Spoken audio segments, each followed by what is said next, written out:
내 컴퓨터 유튜브 강의 채널 방문을 진심으로 환영합니다.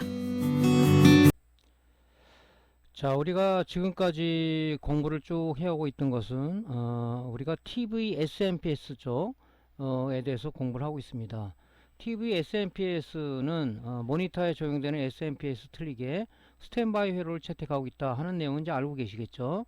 모니터 같은 경우는 우리가 그 립스보드라고 보통 얘기를 하는데 보통 이제 파워 서플라이하고 백라이트를 켜주는 그 파워 서플라이가 같이 통합된 그 보드를 우리가 립스 보드라고 얘기를 하는 거죠. 그 TV에서는 이제 보통 보면 그냥 SMPS라는 얘기를 많이 부릅니다. 그래서 모니터에 적용되는 이제 그 SMPS는 오토 방식으로 220V만 인가를 하게 되면 2차 측으로다가 AD 보드가 필요한 5V와 백라이트를 점등하기 위한 12V를 갖다가 바로 출력해내는 오토 방식을 채택하고 있다 하는 점이라고 분명히 말씀드려서 여러분들이 이제는 뭐 얘기 안 해도 다 알고 계실 그런 상황입니다.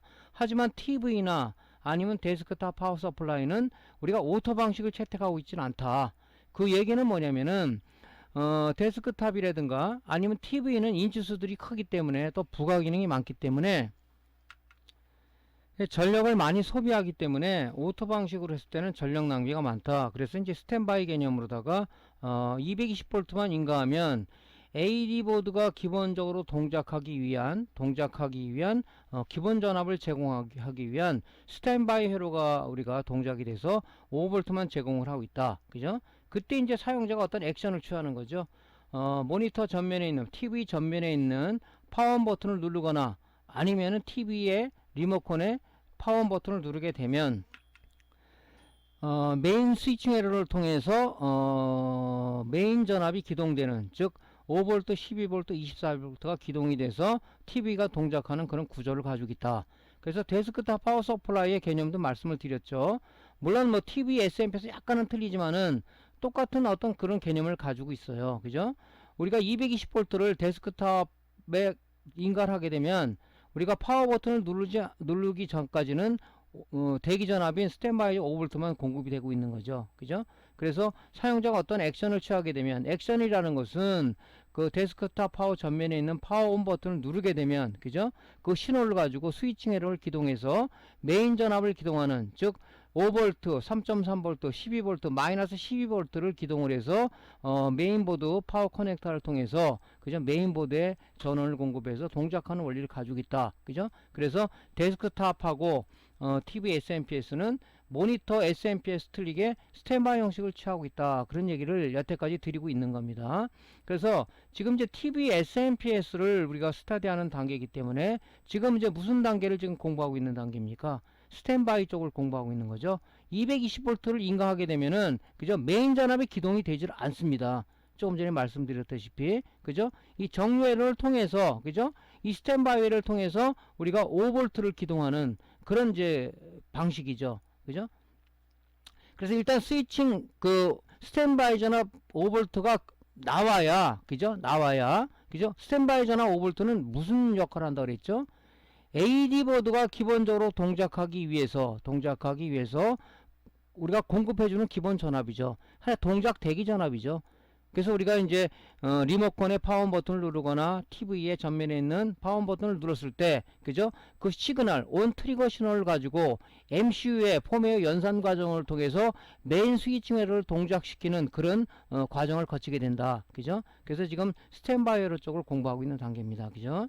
이 부분을 여러분들이 꼭 알고 있어야 돼요. 그래서 이 정류회로와 스탠바이 회로는 모니터의 SMPS 파트와 같은 원리입니다. 그죠? 꽂기만 하면 바로 5V가 나오는 거죠. 그래서 요 정류 회로와 요 스탠바이 회로는, 그죠? 모니터의 SMPS를 수리해 본 사람이라면, 그죠? 그냥 수리가 가능한 똑같은 구조를 가지고 있다. 그럼 TV는 뭐냐? 메인 스위칭 회로와, 그죠? RC 회로와 PFC 회로를 갖고 있다. 즉 역열 보상 회로와 공진 회로를 갖고 있어서 전력을 최대로다가 무효 전력 없이 최대 효율을 동작을 시켜서 최대한 어떤 효율 있는 전기를 공급해 주기 위해서 이런 회로가 부과가 되어 있는 거죠. 그죠? 우리가 데스크탑 파워 서플라이도 보면 뭡니까? 우리가 똑같이 정벽 파워가 있고 뻥 파워가 있다고 얘기했는데, 뻥파워는 이 PFC RC 회로가 빠져있는 뻥파워고 얘기하는 거고요. 그죠? 전격 파워는 뭡니까? 뭐 80 플러스 85 플러스 인증받은 그런 전격 파워들은 가격이 비싼데 바로 이는 PFC하고 RC 회로가 들어가 있어서 무효 전력을 유효 전력을 끌어올려주는, 그죠? 그래서 최대 전력을 갖다가 어떤 기기에 공급해주는 그런 구조를 가지고 있다 하는 얘기까지 여러분들한테 이미 말씀을 드린 단계입니다. 그래서 우리가 전번 시간에는 이제 그 스탠바이 회로 쪽을 우리가 터치를 하고 있는데 정류 회로에 대해서 EMI 필터와 정류 회로를 말씀드렸고요. 지금 스탠바이 회로는 뭐라고 그랬습니까? 조금 전에 말씀드렸죠. 모니터 SMPS를 립스보드를 수리해 본 사람이라면 이건 금방 이해가 갈 거예요. 똑같은 구조를 가지고 있어요. 그죠? 마찬가지로 EMI 필터를 거쳐서 1차 정류를 거치게 되면 그 다음에 뭡니까? 그죠? 우리가 스위칭 단계를 거치게 돼 있죠. 스위칭 단계를 거치면 어떻게 됩니까? 2차 정류를 거쳐서 항상 뭡니까? 이 전원 쪽에 이런 회로들은 피드백, 그죠? 그 피드백 회로를 갖고 있다. 피드백 회로를 거쳐서 항상 2차 측에 어떤 일정한 전류, 전압이 나오도록 우리가 유지해주는 그런 회로가 있다 하는 내용을 지금 우리가 이제 공부를 하고 있는 거죠. 자, 그러면 스탠바이 쪽의 스위칭 회로에 대해서 정의를 한번 내려놓고 들어가겠습니다. 스탠바이 스위칭 정류 회로는 PWM 방식으로 PWM으로부터 온오프 펄스 신호를 FET 게이트에 인가하여 FET 드레인에 걸려있는 DC 310V 전원을 온오프를 반복, DC를 AC화하여 트랜스 1차로 인가하면 2차 측으로 유도된 AC 형태의 유도 기전력을 쇼트키 다이오드와 L, C 필터를 통해 DCU 볼트로 변환하여 AD 보드의 전원을 공급하기 위한 회로이다. 스탠바이 스위칭 정류 부의 중심 소자는 PWM, FET, 제너 다이오드, 션트 저항, 트랜스이다. 이게 이제 뭐 우리가 스위칭 회로의 기본적인 우리가 동작 원리다 이렇게 말씀드렸죠, 그죠? 그래서 여기 TV 블록도에 보면요, 우리가 지금 요 정류 회로를 통해서 1차 EMI 필터를 통해서 1차 정류를 거치게 되면 뭡니까? 그죠? 220V를 그죠? 브리지 다이오드와 대전압 콘덴서를 통해서 300V 전압이 어디 스탠바이 쪽으로 들어가는 거죠. 스탠바이 쪽에 우리가 이제 뭡니까?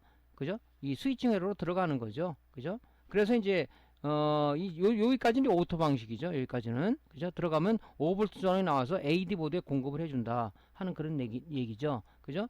그래서 이제 우리가 여태까지 전번에 이제 회로를 한번 쭉 설명드렸는데, 자, 220V 인가하면 EMI 필터를 통해서 여기 브리지 다이오드를 통해서 어디로 들어갑니까? 그죠? 요게 대전압 콘덴서로 들어가겠죠. 그죠? 그럼 뭡니까? 310V가 나오겠죠.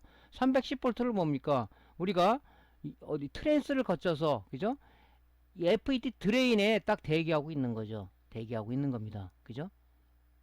대기하고 있는 거겠죠. 그죠?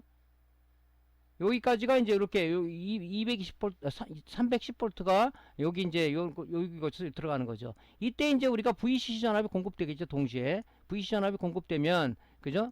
그 FET에 PW에 VCC 전압이 공급되면 그죠? 스위칭을 해서 뭡니까?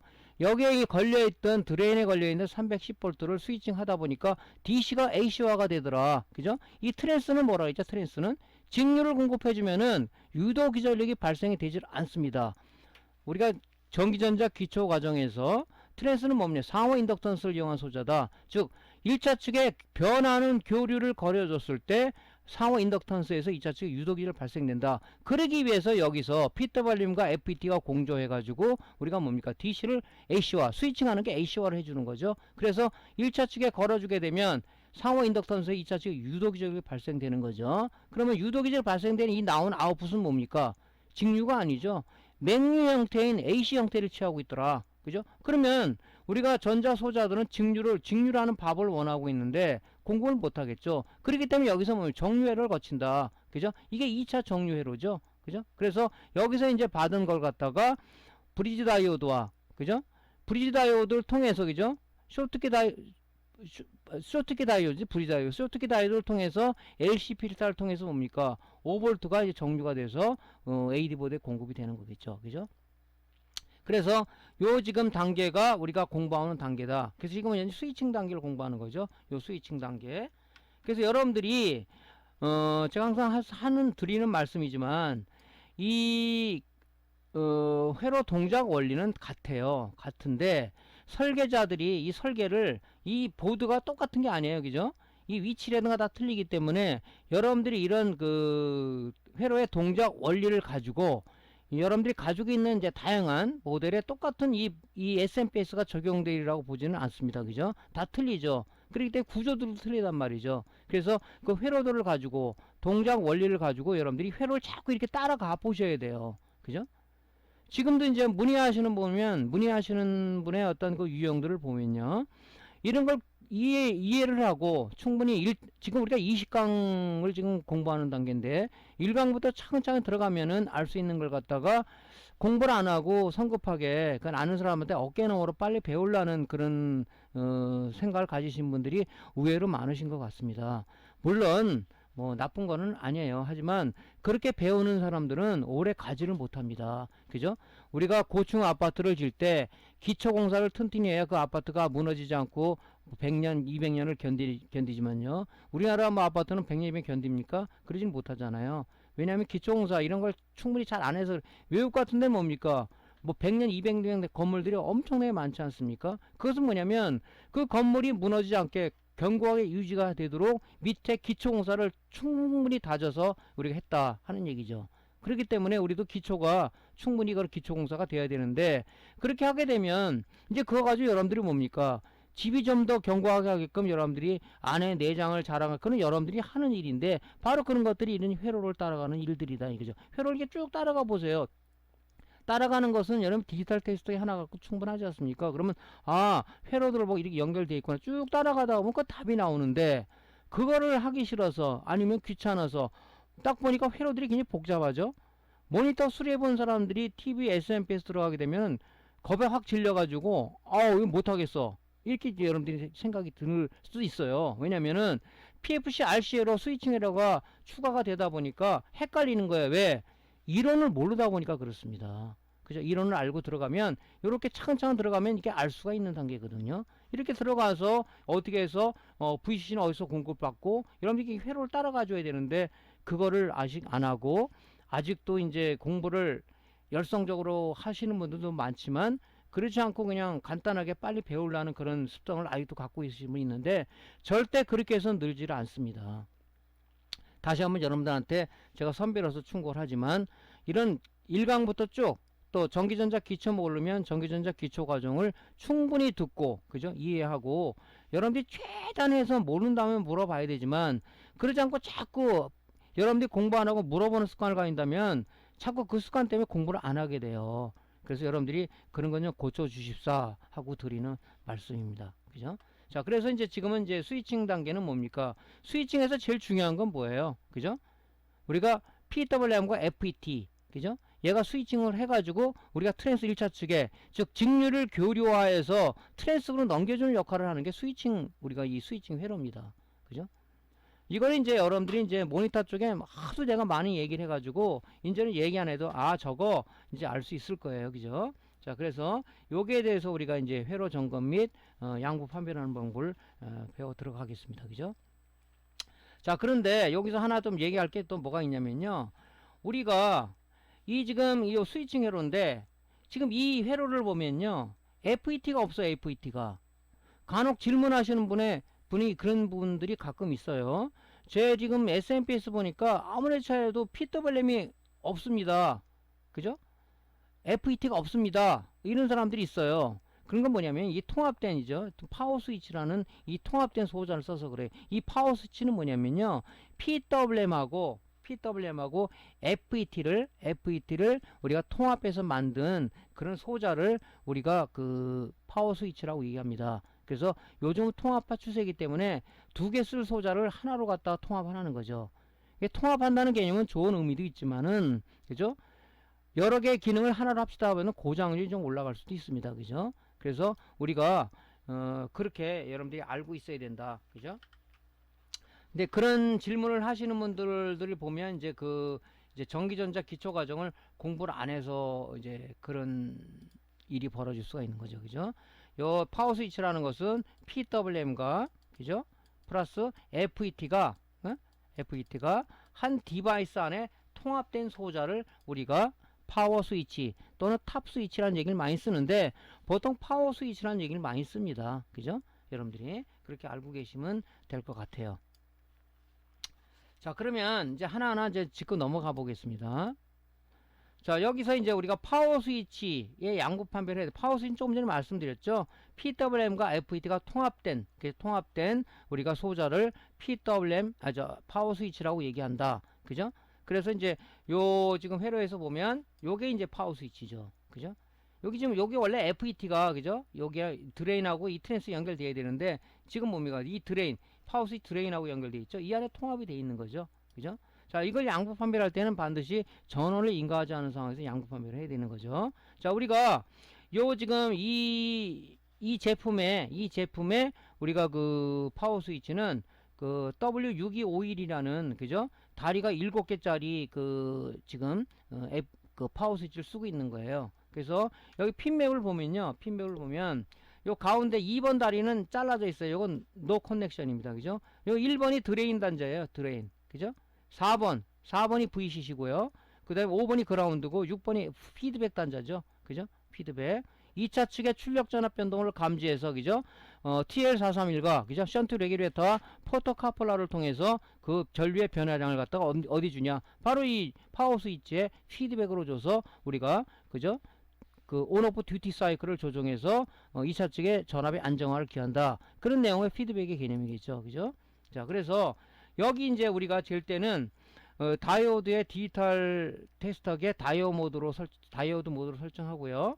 흑색 프로브가 이제 마이너스 극이죠. 그거를 이제 우리 그라운드에 되겠죠.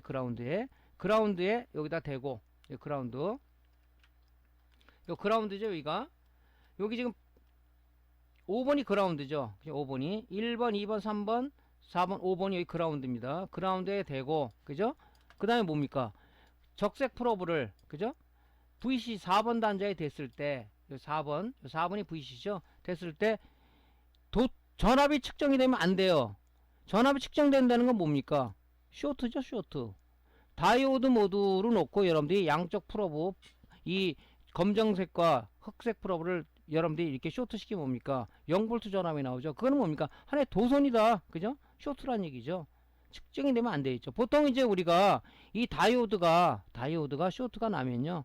그죠? 쇼트가 나면 이 그라운드와 VC 되면 이렇게 도통으로 나와요. 0V 전압이 나옵니다. 그래서 우리가 간단하게 측정할 수 있는 것은 실장 상태에서 간단하게 측정할 수 있는 것은 이 그라운드와 VCC를 다이오드 모드로 측정했을 때 0V 전압이 나면 완전히 얘는 죽은 거다. 쇼트죠. 쇼트가 나면은 뭡니까? 이 파워 스위치 기능을 못하는 거죠. 도선이에요, 도선. 우리가 그죠? 그러니까 결론적으로 뭡니까? 얘를 안 갈고 갔다 뭐 휴즈만 나갔다 휴즈가 또 터져버리죠. 그게 이제 쇼트가 나서 그렇단 말이죠. 그래서 그런 부분 때문에 이제 우리가 이렇게 측정을 하시면 된다. 이렇게 측정하는 방법이 하나가 있고 우리가 2차 측전압이 제대로 안 와요. 그러면 이 전자 소자들은 일정 기간이 지나면은 그죠? 지나면은 용량 감퇴가 됩니다. 얘는 비록 다리가 7발이 나와 있지만은 이 안에는 무지무지하게 복잡한 회로를 가지고 있어요. 이 안에 여러 가지 트랜지스터도 있고 다이오드도 있고 컨덴사도 있고 뭐 여러 가지를 합쳐서 이런 다리만 7개를 뽑아놨을 뿐이지 안에 회로는 복잡해요. 그렇기 때문에 이 안에 있는 소자들이 이 안에 있는 집약된 이 소자들이 오랜 시간이 들어가면 용량 감퇴가 된다. 그래서 우리가 동작이 보니까 쇼트가 아니야. 그럼 양품이네. 이렇게 판정해서는 안 되겠죠. 2차 측 전압이 제대로 안 나왔을 때는, 그죠? 우리가 용량 감퇴도 한번 판단해 봐야 된다. 그래서 용량 감퇴는 어떻게 되면 절연장을 한번 측정을 해 봐야 되는데, 우리가 이제 절연장을 이렇게 이제 측정해 보는 거죠. 진행성 불량. 우리가 이제 용량 감퇴가 됐을 때는 이제 진행성 불량으로 우리가 판정을 하는 거죠. 그래서, 자, 우리가 이 디지털 테스터의 저항 모드로 놓고요. 자, 이 그라운드 단자, 흑색 프로브를 그라운드에 대고 각 단자에 적색 프로브를 댔을 때 수백 킬에서 수십 메가옴이 나와야 양품이다. 물론 소재에 따라서 저항값이 틀릴 수는 있어요. 하지만 저항이 너무 급격하게 2옴이 나온다. 이러면 이제 용량 감퇴가 된 거죠, 이게. 그죠? 그래서 쇼트는 아니지만 용량 감퇴다. 우리 보통 이제 AD 보드, TV AD 보드나 아니면은 모니터 AD 보드에 보면은, 그러니까 메인 스위칭 회로에서 전압 5V를 받아서, 그죠? 그 다음에 LDO에 로드랍 아웃 레귤레이터에서 5V를 받아서 3.3V, 1.8V 뭐 이렇게 다운을 시켜서 우리가 쓰는데, 그죠? 쓰는데 이것이 진행성 불량이 되면요, 전압이 콘덴사가 물론 불량이 있어서 그럴 수가 있지만은 그 이 소자가 LDO 레귤레이터가 진행성 불량으로 그런 게 있어요. 그때 절연 저항을 측정해 봅니다. 그죠? 그래서 그게 절연 저항이 제대로 안 나오게 되면 그게 진행성 불량이다. 그래서 새 거로 갈게 되면 제대로 전압이 나오는 그런 것도 많이 볼 수 있었을 거예요. 그죠? 그래서 이 소자들은 연구에 쓰는 게 아니라 진행성 불량으로다가 용량 감퇴가 된다. 콘덴사도 오래되면은 뭐 예를 들어서 뭐 330 마이크로다. 올해 한 3년 이상 되면요, 얘가 300 마이크로로 떨어지고 막 그렇습니다. 물론 콘덴사를, 그죠? ESR, 로우 ESR 좋은 콘덴사, 우리가 폴리머 콘덴사를 쓴다든가 하면 괜찮은데, 전에 콘덴사 같은 경우는 3년 이상 되면 용량 감퇴가 설설설 먹기 나가기 시작을 해요. 그죠? 그래서 이제 그런 부분도 우리가 이제 용량 감퇴가 되면 전부 다 교체해주는 이유가 바로 뭡니까? 2차 측의 안정적인 전압을 우리가 공급받기 위해서 해주는 작업이겠죠. 자, 그래서 이렇게 쇼트는 아니지만, 그죠? 완전 쇼트는 아니지만 진행성 불량을 체크하는 것은 절연 저항, 저항 모듈에서 그라운드와 각 단자 간 저항을 측정해서 절연 저항이 얼마큼 떨어져 있는가, 그죠? 단자 간의 절연 저항이, 이 절연 파괴가 됐다는 얘기는 결론적으로 저항이 적어진다는 얘기겠죠. 예, 그러면 안 된단 말이죠. 그래서 이렇게 측정하시면 될 것 같습니다. 자, 그래서 여기서는 우리가 이제 늘상 여러분들한테 드리는 말씀은 뭐냐면은, 입문하시는 분들이나 뭐 입문 안 하시는 거 지금 수리하시는 분 마찬가지예요. 자기가 모르는 이제 이런 어떤 소자들이 나오면은 반드시 데이터 시트를 좀 찾아보시라 하는 얘기죠. 없는 것도 많아요. 근데 구글링이라다가 다른 또 데이터 시트 사이트가 많죠. 우리가 두저 쓰는 게 www.alldataSheet.co.kr, 그죠? alldataSheet.co.kr로 많이 들어가는데 다른 사이트도 많이 있어요. 그리고 구글링 하다 보면은 이런 어떤 소자에 대해서 우리가 데이터 시트를 PDF로 올려놓은 게 많으니까 본인이 노력하면 많이 찾을 수가 있어요. 그죠? 예, 그래서 그런 부분들을 뒤져서 반드시 봐야 된다. 여기서는 이제 이 파워 스위치는 조금 전에 말씀드렸지만은 PWM과 FET가 통합된 그런 소자를 쓰고 있다. 그죠? 그래서 요 내용을 보시면 되죠. 자, 그래서 이제 데이터 시트를 좀 자주 찾아보셔서 여러분들이 이런 핀맵이라든가 역할이라든가 알면 되겠습니다. 특히 이제 파워 스위치에서 제일 중요한 것이 뭐냐면은, 얘가 이제 동작을 하려면 VC 전압이 공급돼야 되잖아요. 에너지가 공급돼야 얘가 안에서 펄스 받침 스위칭을 하게 되는데, 여기 이제 데이터 시트 찾아보면은, 그죠? 인풋 볼테이지라고 나와 있죠. 보통 뭐 미니멈 맥시멈에서 얘는 0에서 32V 사이에 전압이 걸리면 된다, 이렇게 나와 있죠. 요걸 잘 보고 우리가 이제 전압 측정할 때 뭐 2차 측의 전압이 뭐 널뛰고 있다, 그러면 여기 지금 VC 전압이 제대로 들어가고 있는지 여러분들이 살펴봐야 되는데, 그때 이제 데이터 시트를 찾아서 이 VC 전압이 미니멈 얼마에서 맥시멈 얼마큼 들어가는가 알아야 된다는 거죠. 자, 그래서 이제 그런 이제 데이터 시트의 소자의 기본 상황을 알고 우리가 이제 양부 판별을 들어가야 되겠습니다. 자, 우리가 이제 스위칭 조금 전에 말씀드려서 앞전에 우리가 스위칭 회로는, 그죠? PWM과 FET가 독립적으로 구성된 요런 우리가 스위칭 회로가 있어요. PWM이 따로 있고 FET가 따로 있죠. 이렇게, 그죠? 그래서 이제 여기에 PWM에서 요 FET, 그죠? 여기 지금 여러분이 보시면은 여기 이제 FET죠. 그죠? 요게 드레인, 요게 게이트, 요게 소스죠. 자, 정류에서 나온 310V가, 그죠? 이 트랜스를 통해서 FET 드레인에 딱 대기라고 있는 거죠. 310V가. 그죠? 그러면은 스위칭을 하려 그러면은, 그죠? FET나 트랜스에 올리는, 트랜스 같은 건 베이스, FET는 게이트에 어떤 신호가 들어와야 얘가 드레인에 소스를 흐르든가 소스에 드레인을 흐르는데, 아직까지는 지금 대기 상태에 있단 말이죠. 이때 이제 PWM에 VC 전압이 공급이 되게 되면 얘는 뭡니까? 펄스 발진에서 온오프 신호를, 그죠? 온타임과 오프 신호, 이 듀티 사이클을 어디 주게 되냐? 바로 이 게이트에 주게 되는 거죠. 그럼 뭡니까? 신호가 들어왔으니까 온타임에는 스위칭을 했다가 오프타임 스위칭이 안 되는 거죠. 그래서 바로 뭡니까? DC를 갖다가 AC화 해가지고 어디를 두냐? 트랜스 1차 측에 주게 되면 상호 인덕턴스 2차 측에 유도기 전력이 발생된다 하는 이런 독립된 소자를 가지고 있는 게 있습니다. 그죠? 요렇게 구성된 게 있어요. 예전에는 이런 방식을 많이 썼어요. 이런 방식을 많이 썼었는데, 이제 지금은 뭡니까? 조금 전에 말씀드린 통합된 소재를 갖고 있다. 여기서 보면은 이게 파워 스위치잖아요. 요게 지금 FET가 조금 전에 있었죠. 얘는 이제 DM0565R이라는 파워 스위치를 쓴 건데, 그죠? 펄스 발진과 스위칭 FET가 통합된 소자를 쓰고 있단 말이죠. 그래서 여기다가 310V를 가해주는 거죠. 이 정지에서 넘은 310V가 이쪽 파워 스위치 드레인에 대기하고 있는 거죠. 내부의 펄스 발진을 통해서 이 아웃풋 신호가 어디로 들어가냐? 이 트레스 1차 측에 공급되는 거예요. 그럼 여기도 DC가 바로 ACO가 되는 거죠. 그래서 이렇게 통합된 우리가 파워 스위치를 많이 쓰는 추세다. 그죠?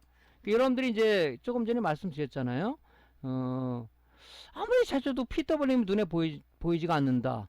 또 FET가 보이지가 않는다. 이런 식으로 있어요. 이게 통합된 거란 말이죠. 그런 부분들을 여러분들이 이제 알고 넘어가시면 된다. 그죠? 지금 우리가 공부하고 있는 그 제품의 그 한 모델을 보면 이 파워 스위치를 적용했어요. 그죠? 그래서 이렇게 통합돼 가는 추세가 지금 현재 흐름인 것 같습니다. 그죠?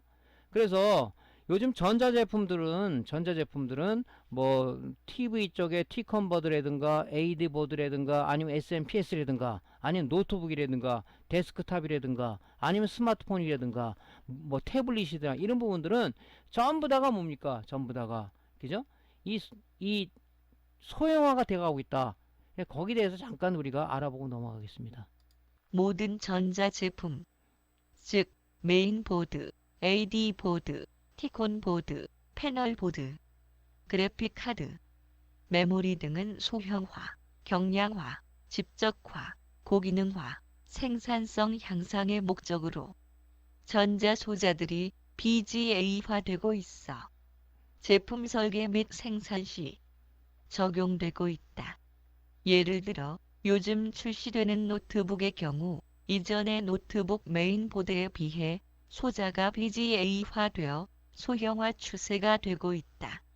그러므로 최신 노트북 수리를 하기 위해서는 고난도 수리 기술이 요구되고 있고 수리 시 반드시 BGA 리웍 장비가 필수적으로 요구되고 있다.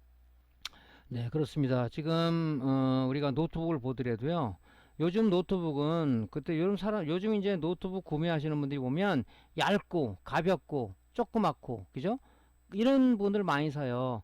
예전에 구형 노트북을 보면요. 이렇게 메인보드가 컸어요. 그죠? 그래서 특히 BGA화 되어 있는 것들은 보통 보면 그런 노스 브리지라든가 사우스 브리지라든가 그다음에 이제 GPU라든가 이런 것만 되어 있었는데 요즘 나온 이제 울트라북이라든가 이런 얇은 노트북들은 전부 다 소형화되면서 3개 쓸 부품을 하나로 4개 쓸 부품 하나로 다 통합되면서 이 칩이 이렇게 SMD 타입이 아닌 BGA 타입이 되었기 때문에 수리를 하시는 분들이 수리가 굉장히 곤란해지고 있고 수리를 하더라도 재불날 확률이 굉장히 높기 때문에 울트라북이라든가 이런 얇은 노트북들은 우리가 수리를 안 합니다. 그죠? 여기 신형 노트북을 보면요. 배터리만 상당히 이 배터리만 굉장히 큽니다. 이게. 그럼 이게 메인보드예요. 옛날에 메인보드에 4분의 1 또는 5분의 1 크기밖에 안 돼요. 전부 다 BGA화가 되어 있습니다. BGA화가 되어 있어요. 이게 보면 그렇잖아요. 그래서 이런 분들은 엊그제도 이런 게 들어왔는데 수리가 안 돼요. 이 칩셋 불량이거든요. 이런 것들. 근데 이거를 사실 다 뜯어서 할 수는 있지만은 단가가 맞지는 않습니다. 소비자들이 요즘 보면 아이 노트북이 얼마인데 뭐 그러냐 이런 식으로 괜한 그죠? 투정을 부리시는 분이 있어요. 그죠?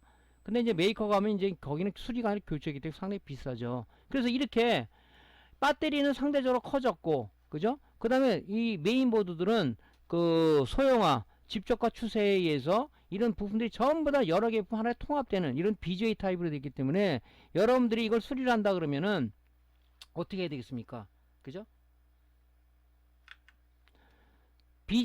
여러분들이 BGA 그 리페어 기술을 배워야 돼요. 그래서 이런 부분들이 이렇게 이루어져 있죠. 이 패턴에 이 패턴에 이렇게 지금 이 소자들이 이렇게 BGA 돼 갖고 요게 지금 이 회로에 그죠? 요게 패드에 칩셋 패드에 이 볼랍들이 쭉 붙어 있는 거죠. 이거를 여기다가 이렇게 붙여 놓은 거죠. 근데 우리가 열풍기로 붙이는 게 아니라 이런 것들은 바로 BGA 유역 장비라는 게 있어야 된다는 거죠. 왜냐하면 하부에서 열을 쬐고 상부에서 열을 쪼여서 이 납을, 그죠? 납을 이 패턴, 그죠? PCB 패턴에 붙이는 역할을 해주는데 열풍기 갖고는 안 돼요. 힘들어요.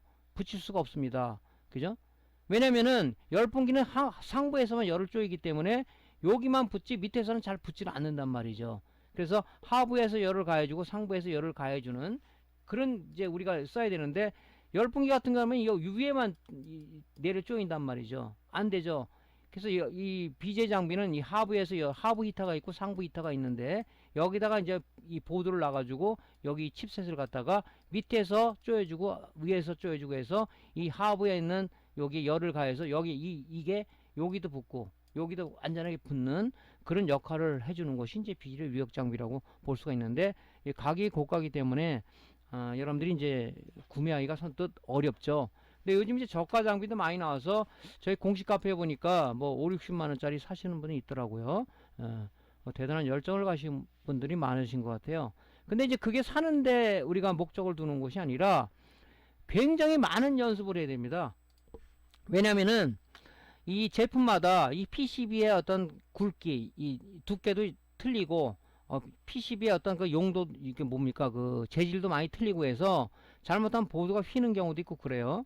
그래서 또 이제 이게 녹는 온도 프로파일이라고 그러죠. 다 틀리기 때문에 여러분들이 많은 작업을 해봐야 이 제품은 어떤 온도에서 가해줘야 되겠다, 이 제품은 어떻게 해야 되겠다 하는 내용이 많이 나옵니다. 그죠?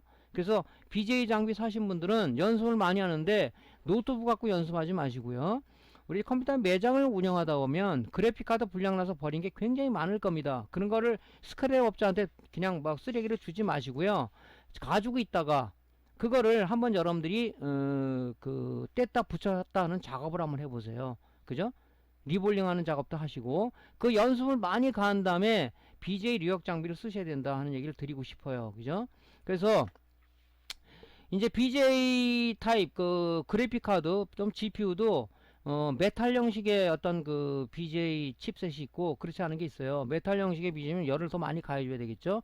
많이 하다 보면 여러분들이 온도 프로파일에 대한 개념이 좀 쌓일 거예요. 그 상황에서 만지셔야지 막 만지게 되면 잘못 만지면 패턴들이 다 들고 일어납니다. 이 패턴들이. 그죠? 이 칩셋 패드에 있는 이 볼랍이 떨어지면서 칩셋 패드가 손상이 되는 경우도 굉장히 많이 있어요. 그래서 이 버려야 돼요. 이거 수정할 수가 없습니다. 단지 떨어진 이 패드가 여기 기판에 있는 이 회로가, 그죠? NC 너 커넥션이랑 관계가 없는데 대부분이 많이 다 연결된 회로들일 거란 말이죠. 그죠? 이게 날라갔다는 골치 아픈 거죠. 이거 어떻게 연결하겠습니까? 그리고 이 패턴들이 굉장히 약해요. 그러니까 여러분들이 잔납을 긁어낼 때도 우리가 굉장히 그 많은 연습을 해야 돼요. 그죠? 솔더 윅으로 작업할 때도 힘을 많이 주면 이 패턴이 떨어져 버려요. 열에 의해서. 그러니까 그런 연습을 많이 해본 다음에 BJ 유역 기계를 다루시기를 부탁을 좀 드리겠습니다. 그죠? 지금 추세가 이래요. 여러분들 지금 TV 수리하시는 분을 보면, 그죠? AD 보드에 보면 스케일러가, 그죠? BJ 타입 된 거 많죠? 티콘 보드면 티콘이, 그죠? 타이밍 컨트롤러가 BJ 타입으로 많아요. 얼마 전에 보니까 뭐 공식 카페 이 AD 보드에 있는 요거를 리옥할 수 있는 분을 구한다 그런 얘기 하시는 분도 있는데 사실 여러분이 직접 많이 좀 해보셔야 돼요. 의뢰하기 전에. 그죠? 언제까지 남한테 의뢰하고 하시겠습니까? 그죠? 여러분들 해봐야 된단 말이죠. 그러니까 제일 좋은 것은 그래픽카드, 불량난 그래픽카드를 진짜 많이 막 줄 생기고 그러는 거 있잖아요. 한번 리옥해서 줄 안 생기면 성공했다. 좀 희열감도 느껴보시고 많은 작업이 수반되지 않으면은 이 BJ 리옥은 굉장히 고난도 기술, 수리의 끝판왕이라고 볼 수 있는 건데 여러분들이 좀 많은 연습이 필요하다는 얘기를 좀 추가적으로 드립니다. 자, 우리가 이제 파워 스위치에 요 지금 우리가 얘는 FET하고 PWM 통합됐다 그랬죠? 통합된 거죠. 일단 이 VC를 우리가 핀 매을 보면 VC 단자 알 수 있는데 오래 쓰다 보면 이 지금 소자에 마킹되어 있는, 그죠? 품명들이 지워지거나 데이터 시트를 찾을 수 없는 것들이 굉장히 많이 있어요. 그랬을 때 VC 단자를 찾고 싶은데 어떻게 찾느냐 하는 또 그런 분들도 많이 있습니다. 그죠? 많이 있어요. 그럴 땐 여러분들이 우리가 찾는 방법이 뭐냐면은 디지털 테스터의 다이오드 모드로 놓고요. 우리 회로를 좀 보시면요. 보통 이렇게 돼 있어요.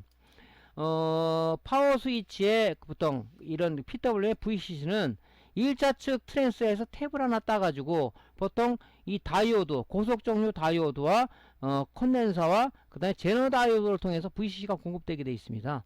그죠? 공급되게 돼 있어요. 그죠? 그러니까 우리가 이제 1차 측이라 그러면 이게 2차 측으로 유도가 되는 거 아니냐. 1차 측에 탭을 이렇게 두겠다면 결론적으로 이게 2차 측이라고 볼 수가 있는 겁니다. 그죠? 그래서 탭을 따가지고 이 고속 종류 다이오드와, 그죠? 여기 콘덴서 보면 여러분들 여기 보면 굉장히 작은 콘덴서, 요 파워 스위치라든가 PWM 주변에 보면 굉장히 작은 콘덴서, 뭐 47 마이크로짜리를 많이 쓰는데 그런 작은 콘덴서들이 있어요. 그게 바로 VCC용 콘덴서입니다. 그죠? 그게 바로 VCC 콘덴서예요. 그거를 우리가 찾아서 그걸 기점으로 해서 이렇게 찾아보면 돼요. 그죠? 요 회로를 여러분 머리에 연상시켜야 되겠죠? 트랜스 한쪽에서 탭을 따가지고 고속 정류 다이오드와 콘덴서와 제너 다이오드를 통해서 VC가 공급된다. 그 근처에 보면은 조그만 콘덴서하고 그 다음에 이런 제너 다이오드가 있을 겁니다. 그 주변을 갖다가 우리가 한번 뒤져보는 거죠. 그래서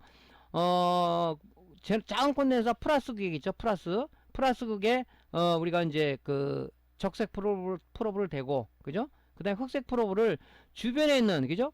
요 플러스하고 여기 제너 다이오드가 연결되어 있지 않습니까?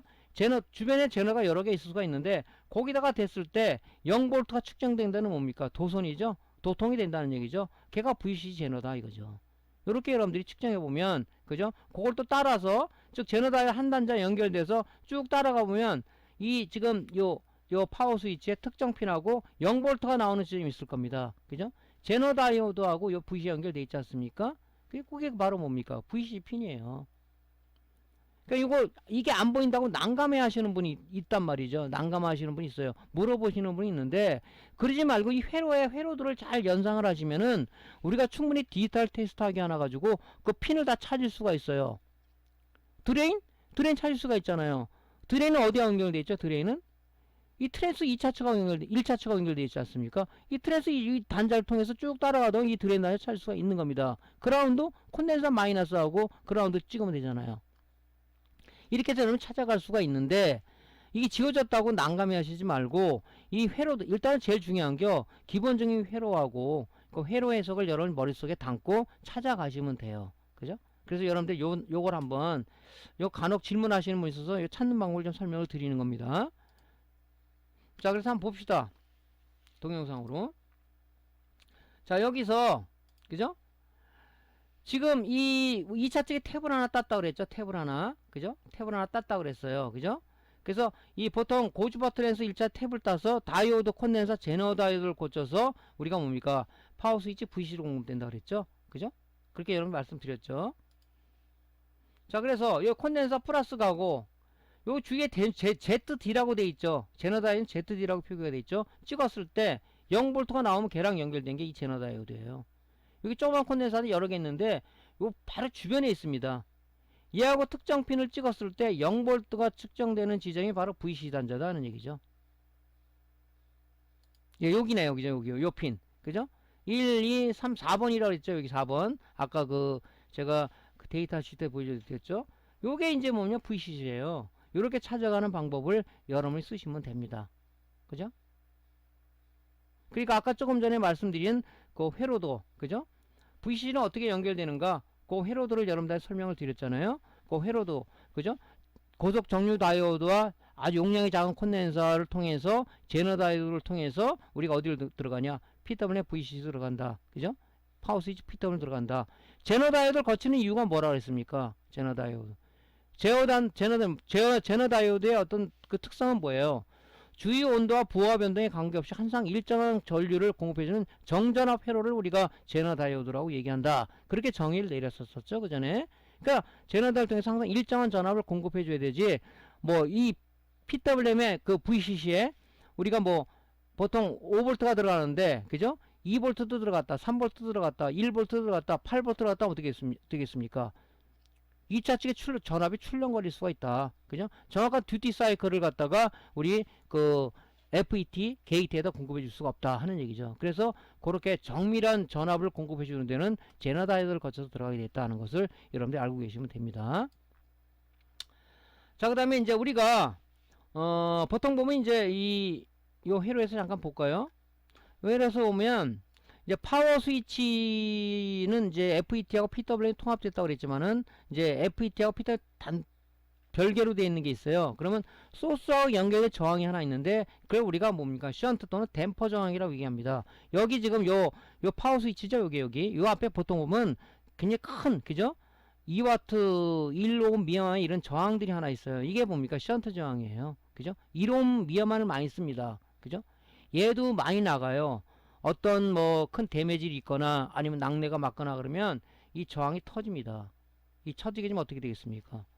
안 되겠죠? 예, 오동작합니다. 그래서 여기 지금 보통 보면 다 틀린데 여기 지금 요쪽에 저항 있죠? 여기 저항, 요 저항을 연결해서 요 CONT라는 이건 이제 우리가 쓰는 제품하고 좀 틀린 건데 거기에 연결되어 있어요. 요게 우리가 보통 뭐라 그러냐? 션트 저항이라고 얘기하는 겁니다. 그죠? 자, 얘도 이제 우리가 측정을 해봐야 돼요. 이게 우리가 금방 표현될 수 있는 게 이게 데미지를 보면 여기 지금 이 션트 저항 쪽에 이 피막이 날아가 버립니다. 근데 날아가지 않고 얘가 문제가 되는 경우가 있어요. 그래서 우리 측정을 해봐야 되겠죠. 예.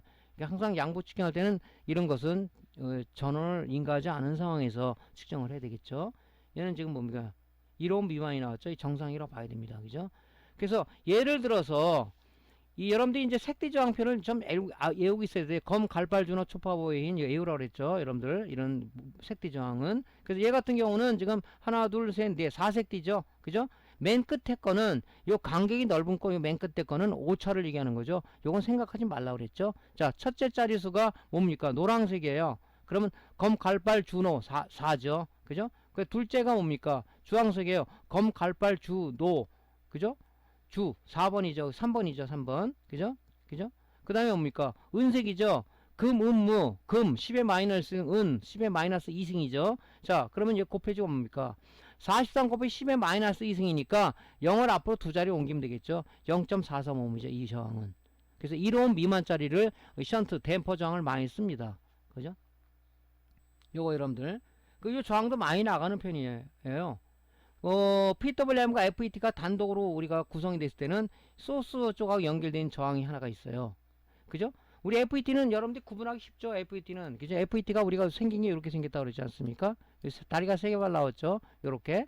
그럼 이게 뭐 GDS죠?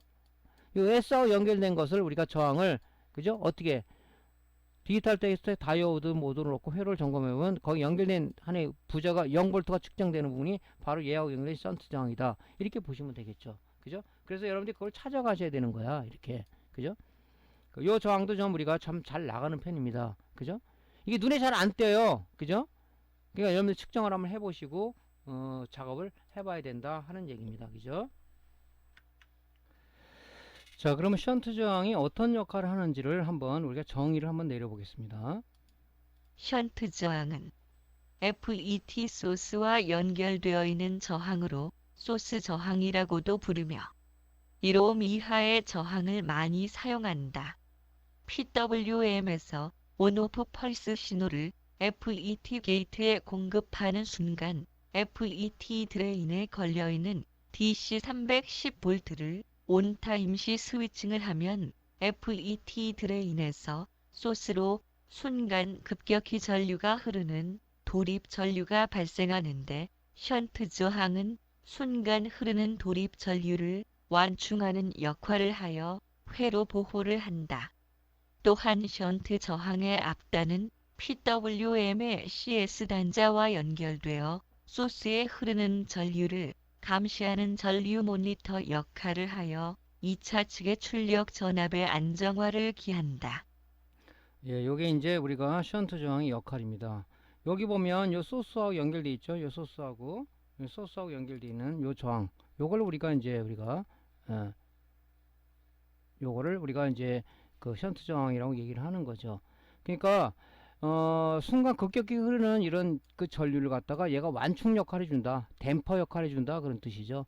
쉽게 말하면 요 우리가 이 션트장 이 완충 역할 해주는 부분이 요쪽이 클램프 헤어라고도 비슷해요. 그죠? 이런 것도 우리가 뭐 완충 역할 해주는 거 아니겠습니까? 그래서 여러분들이 요런 이제 션트장이 왜 달려 있는가 의문을 갖지 마시고 요런 원리를 갖고 있다. 그래서 여기 지금 보시면은 요 CS 단자 얘랑 연결되어 있다 그러죠. 이게 전류 모니터 CS하고 이 피드백, 컴프가 피드백이죠. 요 두 놈을 조합을 해서 우리가 듀티 사이클을 조정한다. PWM이. 그래서 2차 측의 출력 전압의 안정화를 기한다. 그죠? 물론 이 피드백 효례에서 이 션트 레귤레이터와 포토커플러를 통해서 여기에 이 전류 신호를 갖다가 이 피드백이 전달해 주겠죠. 얘하고 여기 있는 전류 모니터 역할을 해주는 요 CS 쪽하고 같이 우리가 공조를 해가지고 2차 측의 출력 전압 안정화를 기한다. 이렇게 보시면은 정확할 것 같습니다. 그죠? 그래서 션트장 역할을 좀 여러분들이 조금 알고 계셔야 되고요. 자, 조금 전에 이제 색디저항, 그 션트저항, 색디저항은 여러분이 알고 있어야 된다 그랬죠? 여러분이 머릿속에 있어야 돼요. 검, 갈발, 준호, 초파호의 흰, 금, 은, 그죠? 무는 생각하지 마시고, 왜냐면 금, 이게 지금 10의 마이너스 1승, 이게 이제 승수잖아요, 곱수잖아요, 그죠? 그래서 10의 마이너스 10의 마이너스 2승, 오차는 우리가 생각하지 말자, 머리 아프니까. 그래서 우리가 이제 요런 거, 노랑색, 여기 자, 노랑, 주황, 은색이라 그러면, 그죠? 노랑이 4, 주황이 3, 그죠? 곱수니까 은색이 세 번째 곱수죠. 그러니까 요게 이제 10의 마이너스 2승이니까 결론적으로 뭐냐 43에다가 앞에 0을 앞두고 두 개 보내면 0.435입니다. 이렇게 우리 계산할 수가 있다. 그래서 요 색디저항표는 수리를 하는 사람이라면 머릿속에 그냥 애우고 계시는 게 좋을 것 같습니다. 그죠? 검, 갈발, 준호, 초파보에 이제 만 애워가지고 그냥 자연적으로 나오더라고요. 그걸 언제 이 색디표를 뒤져서 대입을 해가지고 계산을 하겠습니까? 칩저항도 마찬가지죠. 칩저항도 그죠? 여러분들 다 이제 전기전자 기초과정에서 알려드렸는데 높아심에서 다시 한번 말씀드립니다. 색디표는 여러분들 알고 계셔야 수리의 작업 공수를 갖다가 줄일 수가 있다. 그죠? 하는 얘기입니다. 자, 고속 정류다이, 우리 고속 정류다이 지금 여기서 보면은 그죠? 여기 지금 VCC 공급될 때는 항상 고속 정류다이 거치는 부분들이 굉장히 많아요. 그죠? 그래서 우리가 이제 이 다이오드 측정을 해볼 때, 그죠? 요 고속 정류 다이를 통해서, 컨덴서를 통해서, 제너 다이를 통해서 이 VCC, 파워 스위치 VCC 들어간다 그랬지 않습니까? 그래서 우리 다이오드 특성은 뭡니까? 항상 정방향, 그죠? 한쪽만 전기가 흐르지 반대에서 흐를 수가 없다. 이 다이오드 심벌에서 보면은, 그죠? 요쪽 에노드가 플러스고, 캐소드가 마이너스인데, 에노드에서 캐소드만 흐르지, 캐소드에서 에노드, 즉, 에노드에서 캐소드는 정방향이라 정방향만 전기가 흐르는 거지 캐소드에서 에노드는 역방향으로 전류가 흐를 수가 없다는 거죠. 그죠? 그래서 요 고속 정류 다이오드 이런 거 있죠. 이런 것도 많이 나가요. 그죠? 많이 나갑니다. 그죠? 그러면 양부 측정을 해봐야 되겠죠. 자, 디지털 테스트에 다이오드 모두 놓고 실장 상태에서도 관계없죠. 그죠? 측정을 할 수가 있겠죠. 다이오드를 보면 요 띠가 있는 쪽이 마이너스죠. 예, 캐소드라고 얘기하죠. 자, 띠가 있는 쪽이 플러스라고 되어 있는 그 소자도 있다고 그랬죠. 여러분들 전기전자 기초과정에서 말씀드렸는데 바로 어떤 겁니까 그게. 자, 노트북에서는 탄탈 콘덴서는 이 띠가 있는 쪽이 이 캐소드가 아니라 이쪽이 플러스예요. 여러분들 그거를 잘 머릿속에 기억하고 계셔야 되겠죠. 자, 디지털 테스터에 측정을 할 때 자, 한쪽 방향으로만 0.5V 이상이 나오면 정상이에요. 그죠? 근데 쟤니까 0V가 나온다. 그러면 반대방향, 역방향으로 잴 필요가 아무것도 없는 거겠죠. 그죠? 그죠? 여기다 플러스 되고 여기다 마이너스를 댔어요. 0V가 나오더라. 그럼 0V가 나오는 쇼트라는 얘기 도손이에요. 그럼 역방향으로 잴 필요도 전혀 없는 거죠. 여기처럼 작업을 헛수고하는 거죠. 그죠? 그래서 일단은 정방향을 때 0.5V가 나오고 그죠? 역방향일 때 전압이 측정이 안 돼야 정상이라는 거죠. 왜? 다이오드는 그죠? 한쪽 방향, 즉 정방향으로만 흐를 수가 있다. 에노드에서 캐소드만 흐르지 캐소드에서 에노드는 전류가 흐를 수 없는 게 이 다이오드의 특성이다 하는 겁니다. 그죠? 많이 쓰죠. 다이오드 많이 들어가죠. 이런 다이오드가. 예. 그런 것도 여러분들이 양부 측정을 오동작 한다 그러면 재봐야 돼요. 그죠? 쇼트가 나면 안 되니까. 고속 정류 다이오드, 이 다이오드는 우리가 표기명이 D로 되어 있다 그랬죠. 이게 그죠? 우리 FET 같은 경우도 TR하고 비슷하게 생긴 것도 있고, 그죠? 또 포토커플러 있죠? 포토커플러나 또 일반 IC하고 비슷한 것도 있고, 그 다음에 우리가 션트 레귤레이터 TL43이라고 일반 PNP, NPNT하고 비슷한 것도 많고 그래요. 그래서 일단은 우리가 표기명을 봐야 되는데 요건 표기명이 D로 돼 있죠. 자, 1N4397 이거 갖고는 몰라요. 데이터 시트를 찾아봐야 되겠죠. 찾아봤을 때 뭡니까? 얘는 600V 1A짜리 우리가 다이오드다. 이렇게 볼 수가 있는 거죠. 그래서 여러분들이 금방 우리가 알 수 있는 것도 있지만은 이런 것들은 우리가 표기명 가지고는 얘가 몇 볼트 몇 암페어짜리인지 모른단 말이죠. 그래서 이거 갈 때도 찾아가지고 여기에 맞는, 그죠? 맞는 다이오드를 껴야 돼요. 여러분들 항상 뭐냐, 우리가 설계자의 의도를 무시하지 말라고 얘기했었죠. 설계자가 이렇게 한 것은 이걸 껴야 안정적으로 모든 제품을 쓸 수가 있다 하게 했는데, 아, 얘가 뭐 600볼트야? 400볼트 써도 되겠지. 자기가 설계자 입장에 대고 막 교체를 하게 되면 안 된다. 그래서 항상 우리는 뭡니까? 수리자 입장이니까 설계자의 설계 의도를 우리가 존중할 필요는 있다. 그 사람들도 그걸 만들어서 여러 어떤 에이징 타임을 갖고 문제된 걸 갈고 교체해서 완성품이 양산 체제로 들어간 거 아니겠습니까? 그런 부분들을 이해해야지. 자기가 설계자 입장에서 한다면 본인이 만들지 뭔 수리를 합니까? 그죠? 그럴 필요는 없는 거란 말이죠. 그래서 저 같은 경우는 항상 설계자 의도를 중요시해서 반드시 그걸 끼려고 노력을 해요. 없다 그러면 찾아서 600V 1A짜리면 품번이 틀리더라도 같은 게 있을 거랍니다. 그죠? 같은 게 있을 거면 그걸 저에 끼는 쪽으로 많은 그 쪽으로 하려고 노력을 하고 그렇게 하고 있습니다. 여러분 마찬가지로 설계자의 의도는 우리가 무시하지 말자 하는 내용을 가지고 우리가 리페어에 임했으면 좋겠다 하는 얘기를 다시 한번 드립니다. 자, 그 다음에 이제 우리가 제너 다이오드죠. 제너 다이오드. 제너 다이오드는 우리가 뭡니까? 얘도 마찬가지로 정방향밖에 안 흐르고 역방향은 안 흐르고 역방향도 조금 흐르긴 하는데 이 제너 다이오드는 뭡니까? 그죠? 주위 온도와 부하 변동에 관계없이 항상 일정한 전기를 공급해주는 정전압 회로라고 정의를 내렸어요. 근데 얘는 뭡니까? 역방향 특성을 이용한 겁니다. 그죠? 역방향 특성. 예전에 한번 얘기했지만은 이 회로가 이렇게 돼 있어요. 이 플러스 이 극이고 이게 마이너스의 회로가. 여기에다가 우리가 이렇게 연결하시는 분이 있다는 얘기죠. 이렇게 연결하면 어떻게 되겠습니까? 얘가 애노드 캐소드잖아요. 그죠? 그러면 우리 다이오드는 뭡니까? 다이오드는 턴온 전압이 0.6V 이상이잖아요. 0.6V라는 얘기는 결론은 전이차가 없다. 쇼트에 쇼트 회로가 나가버리죠. 그래서 이 제너 다이오드는 뭡니까? 역방향으로 연결해 주는, 역방향으로 연결해 주는 것이 제너 다이오드 특성입니다. 그죠? 이렇게. 그죠? 플러스는 마이너스, 마이너스는 플러스에다가 연결해 줘서 역방향 특성을 이용한 거기 때문에 회로에 항상 역방향으로 우리가 연결해 줘야 된다. 근데 이거를 다이오드라고 그러니까 플러스는 플러스게, 마이너스는 마이너스게 연결해 가지고 걸면 나가는데요. 당연히 전이차가 없으니까 턴온 전에 0.6V다 보니까 당연히 쇼트죠. 그래서 제너 다이오드를 여러분들 할 때는 항상 회로에 역방향으로 연결해 준다는 것을 명심을 하셔야 되고요. 자, 실장 상태에서 우리가 점검을 할 때는 이렇게 재면 됩니다. 그죠? 에노이드에다가 적색 프로브를 대고 캐소이드에다가 흑색 프로브를 냈을 때 0.7V 이상이 나오면 정상이다. 여기다 쟀더니 0V가 나와요. 그죠? 쇼트죠? 그럼 역방향으로 잴 필요도 없는 거죠. 이거는. 그죠? 여러분들이 이 다이오드나 마찬가지로 우리가 측정을 하시면 돼요. 이거는. 근데 여러분들이 이제 중요할 것은 만약에 역방향 특성을 이용한 거기 때문에 회로에 항상 역방향으로 연결해야 된다. 그것만 여러분이 머릿속에 인식을 하고 있으면 되겠습니다. 그죠? 여기 보더라도 뭐 여러분들이 알잖아요. 그죠? 역방향으로 연결되어 있잖아요. 회로 보더라도. 그래서 여러분들이 기본적인 회로를 익히고 잴 때는 항상 머릿속에 기본 소자에 대한 정의, 특성 이런 부분들은 반드시 알고 넘어가야 된다 하는 얘기죠. 그죠? 그 제너 다이오드는 우리가 SMPS에서 많이 써요. 왜냐면은 PWM의 정전압을 가야 되기 때문에. 자, 제너 다이오드는 우리가 뭐라고 했습니까? 그죠? 주위 온도와, 그죠? 전압 변동에 관계없이 항상 일정한 전류를 우리가 만들어내는 정전압 회로다. 그렇게 얘기했죠. 그래서 이 제너 다이오드는 5V용이 있고 10V용이 있고 16V용이 있고 18V 여러 가지가 있어요. 재질에 따라서. 그래서 거기에 맞게끔 써야 되는 거죠. 그죠? 그래서 이제 우리가 이제 그런 부분들은 요 데이터 시트 찾아서도 알 수가 있어요. 그죠? 데이터 시트.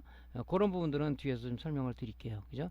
보통 이제 PWM에 우리가 VCC 안정적인 전압을 PWM에 우리가 정확한 온오프 펄스를 내기 위해서는 항상 정확한 얘가 원하는 미니멈에서 맥시멈 사이에 널뛰지 않은 전기를 갖다 공급을 해줘야 정확한 듀티 사이클을 제공할 수가 있다 하는 거죠. 그쪽 PWM 쪽에 많이 씁니다.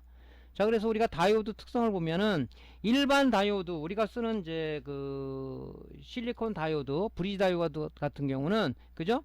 이 0.6V 이상을 가해주게 되면 0.5V 이상 가해주게 되면 그죠? 정확한 전기 턴온 전압이라는데 전기가 흐르기 시작해요. 근데 제너 다이오드는 보면 역방향으로 전압을 가했을 때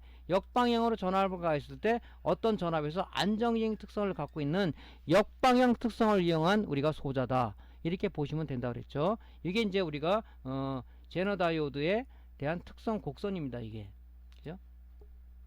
역방향 전압을 이용한 것이다. 예, 그래서 요거를 요 곡선을 여러분들이 머릿속에 좀 참조하시면 될 것 같고요. 자, 그러면은 제너 다이오드는 우리가 PCB 이게 지금 요렇게 생긴 게 스위칭 다이오드가 또 있어요. 근데 스위칭 다이오드하고 제너 다이오드는 완전하게 틀린 겁니다. 스위칭 다이오드는 회로에 그죠? 우리가 그 정방향으로 연결해 주지만 얘는 역방향 연결해 줘야 되잖아요. 그래서 항상 PCB 표기명을 봐야 되는데 PCB 표기명에 스위칭 다이오드는 D라고 표시가 되어 있고요. 제너 다이오드는 반드시 이렇게 ZD라고 표시되어 있습니다. 제너 다이오드 약자 따서 ZD라고 표시가 되어 있어요. 자, 여기서 1N4740이라는 여기 써져 있는데 요게 지워지는 경우도 굉장히 많습니다. 열이 받고 그러면 여기 마킹되어 있는 이런 것들이 품번들이 지워져 버리거나 아니면 흐려서 알 수가 없어요. 하지만 이렇게 보인다 그러면 1N4740이다. 그러면 데이터 시트를 찾아보면요. 1N4740은 그죠? 10V형 제너입니다. 10V형 제너. 10V라고 되어 있죠. 그죠? 여기 10V를 제너를 쓰는데 여러분들이 그죠? 뭐 5V형을 쓴다든가 뭐 24V형을 쓴다 그러면 안 되겠죠. 그죠? 제가 항상 조금 전에 말씀드렸지만은 설계자의 의도는 무시하지 말자 그랬죠. 예, 거기에 맞는 거를 여러분이 찾아 써야 되는 거예요. 비슷하게 생긴 애를 아무나 막 갖다 갈아 끼면 안 되겠죠. 그죠? 간혹 뭐 여러분들이 인버터나 있는데 트랜스가 고주파 트랜스가 나갔다 그래서 모양이 비슷하게 생겼네 막 갖다 끼는 사람이 있어요. 초보자들은 안 되죠. 왜? 권선수가 틀리기 때문에 안 된다는 얘기죠. 1차 측에 우리가 그 변화하는 교류를 받아서 2차 측의 감은 건선비에 따라서 2차 측에 유도기질이 발생되는데 그거 얼만큼 가는지 모르잖아요. 그 턴수를 우리가 알 수가 있습니까? 알 수 있는 장비가 없단 말이죠. 그러니까 똑같은 모델이란 몰라도 뭐 비슷하게 생겼다 해서 막 갈아 끼면 안 되죠. 그죠? 자, 이것도 마찬가지입니다. 그래서 요 품번을 찾아서 여러분들이 몇 볼트용 제너인지 이 재질에 따라서 여기에 불순물 얼마큼 가해줬냐에 따라서 10볼트용 제너가 될 수도 있고 24볼트가 될 수도 있고 18볼트가 될 수가 있단 말이죠. 그죠?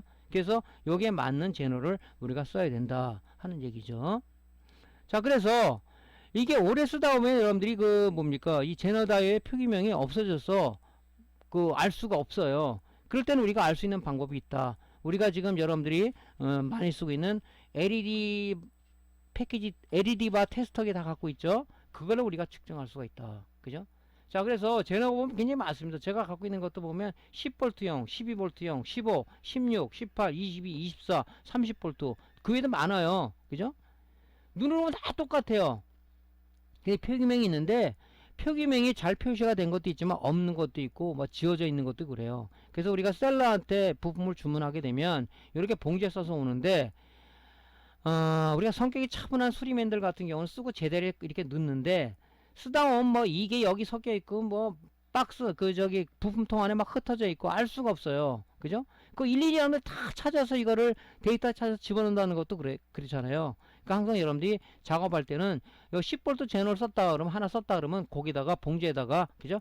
담아서 여기 지퍼백에 넣어가지고 우리가 딱 잠궈서 이 부품이 섞이지 않도록 하는 게 중요한데 수리가 많다 보면 저도 이제 이게 섞이는 경우가 있어요. 근데 우리가 습관부터 잘 들여야 된다. 저도 지금 장갑을 자꾸 껴야 되는데 제가 이제 강의가 많이 지체되고 오래간만에 올렸는데 또 왼쪽 엄지손가락을 다쳤습니다. 톱에 제 손을 쓸어버렸어요. 지그 만들다가 이 V주의죠. 장갑을 끼고 했어야 되는데 참 그렇습니다. 제 손이 지금 한 12번을 지금 꼬맸는데요. 여러분 주의하셔야 돼. 뭐 자랑이라고 얘기하는 건 아닙니다. 이 수리맨들은 항상 인두에 뒤거나 이 위험 요소들이 굉장히 많아요.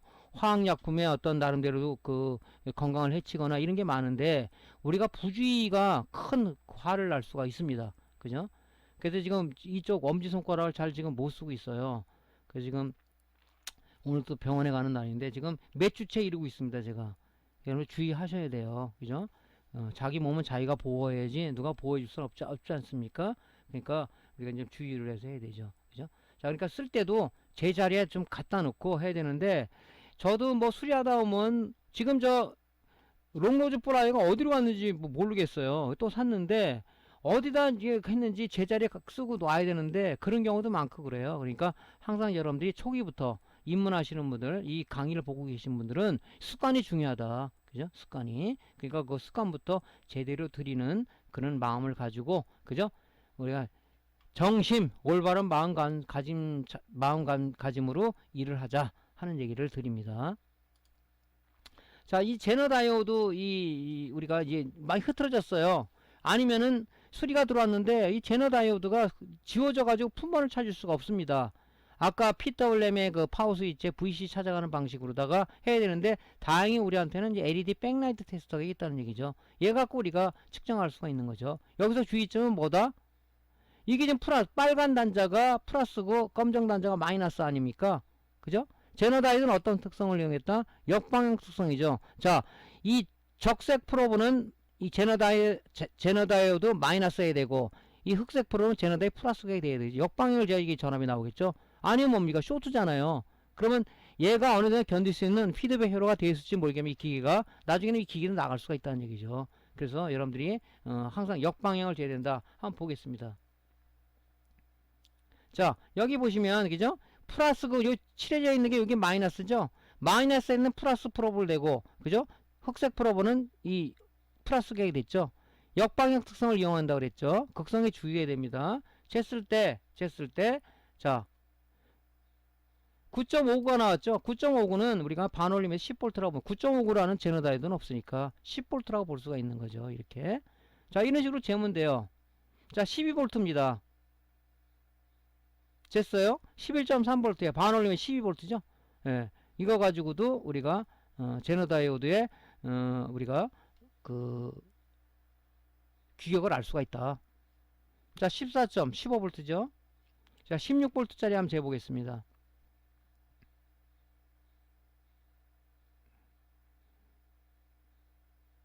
자, 15.5, 16V죠. 그죠? 이런 식으로다가 우리가 제너 다이오드를 LED 바 테스터기로 갖고 활용을 하게 되면 제너 다이오드의 규격을 알 수가 있다. 모양이 똑같아요. 18V나 24V나 뭐 30V나 똑같아요. 근데 우리가 이거 알라 그러면 어떻게 해야 됩니까? 지워져서 품번이 지워졌어. 알 수가 없잖아요. 그죠?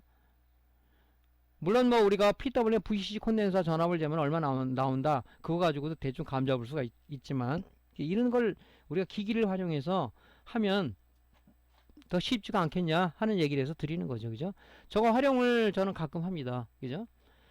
자, 그 다음에 이제 PWM VCC 콘덴서. 요 앞에 보면은 콘덴서들이 여러 개 있어요. 그죠? 여기 요것도 있고, 요것도 있고, 요것도 있는데, 지금 이 SMPS 쪽에 이 자한 콘덴서들은 뭡니까? 그죠? 이쪽에, PFC 컨트롤러하고 RC 컨트롤러 쪽에 공급해주는 전원을 공급해주는 콘덴서가 있을지는 몰라요. 그죠? 그쪽에 이제, 공급해주기, 나중에 설명드리겠지만, 일단 요 앞에 작은 콘덴서들인데, 보통 이제 VCC 콘덴서들은 보면, 요 칩 소자 바로 거의 근처에 있어요. 이런 것들은 아니겠죠.